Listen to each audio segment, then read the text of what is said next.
Welcome to another MECH 1000 video. In this video we're going to look at making rectangles in AutoCAD. So we've looked at making lines and circles. So we're using another command on this draw toolbar, and that is the rectangle command. Now there's a pull down next to it that allows us to also make uniform polygons of various numbered sides. So we could make hexagons, octagons, and so on. But right now we're just going to focus on making a rectangle.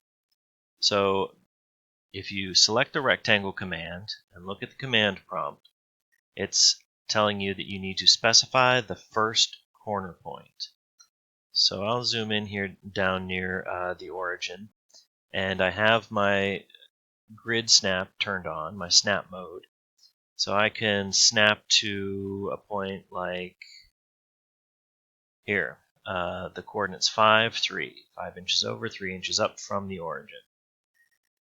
Now if I look at the command prompt, it's asking me to specify the other corner point. So with my snap mode turned on, I can specify that other point simply with a click on the screen. If I undo that,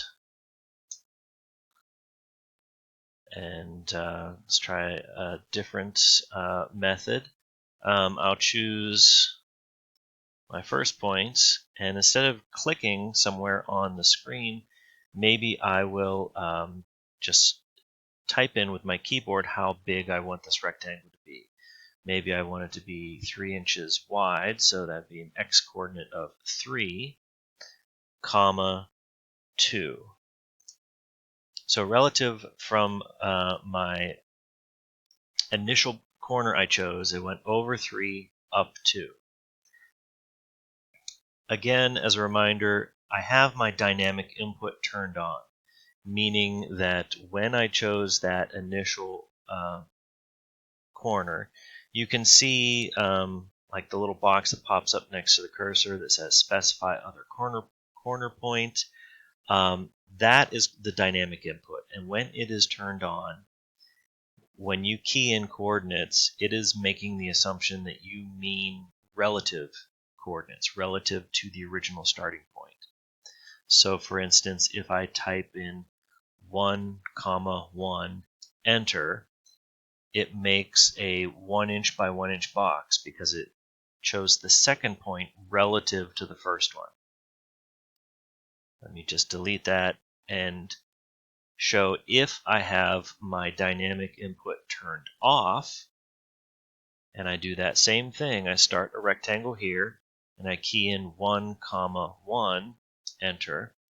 It chooses the second point way down here. Why? Because this second point has the absolute coordinates 1, 1. It's 1 inch over and 1 inch up from the origin. So when dynamic input is turned off, it assumes that you mean absolute coordinates. When it's turned on, it assumes you mean when it's turned on, it assumes relative coordinates. So let's turn it back on. Let's just say I did want it to be absolute coordinates. I did want the other corner to be down here at 1, 1. The way I can tell AutoCAD to do that is to hit Shift 3, making the number symbol or hashtag symbol, 1, 1, and that then chooses the absolute coordinates of 1, 1. Or conversely, if I have it turned off and I start my rectangle here and I want it to be 1 by 1, and I mean for it to be relative coordinates, I hit Shift 2, I put in the @ symbol, like in an email address, at 1, 1, and that makes it relative coordinates. So that's about it for making rectangles. Well, I guess there is one more thing to point out here. You may be wondering, why would I want to use the rectangle command? Why wouldn't I just simply draw 4 lines and make a rectangle that way. Well, you can, except that that is 4 steps, and this is 1, so this is more efficient. Plus, as I highlight the sides of this rectangle, they are all individual rectangle or individual lines. They are 4 individual units. Whereas by using the rectangle command, it is one object. When I highlight it, the entire thing is highlighted. And by using these grips, you may notice that these grips look a little different than the ones we've seen before. We're used to seeing these square grips.